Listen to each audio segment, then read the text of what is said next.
What's it like to be honest? A mother said to me, "Pastor, how can I teach my son to return tithe?" I said, the first thing you've got to do is teach that young person honesty. When it comes to tithe, it's really about honesty with God. What does it mean to be honest? Have you ever wondered what takes place when that offering plate comes by, or you're in church and you put this offering or your tithe into that plate? What's taking place at that microsecond of time? Let me suggest, it is a public demonstration that you're honest with God. Number two, it's a statement of faith, because nobody in their right mind would give 10, maybe 10 plus 10 of their income to a charitable organization.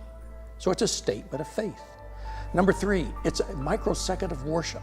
Number four, it's a recognition that God owns everything. You may not know this, but there was a tree in the garden that God said, I don't want you to eat of it. And if you do, you're surely going to die. The deeper meaning of that tree is by not eating it, Adam and Eve recognized God owned everything. But when Eve took of that fruit and ate it, and Adam ate it, they said, God, you don't own everything.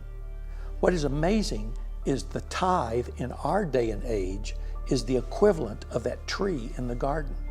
If you keep it for yourself and you don't return it to Him, being honest with Him, it's as if you're eating of that tree that we are not supposed to. Then it is a public statement that God exists. So here I'm sitting there in church and I return my tithe, or I return it through online giving. It is a public statement that God exists. There are many, many people that say God does not exist. But let me tell you, He really does. Some people say logic says God doesn't exist. But if you take that line of reason, you have to also, along with logic, have evidence.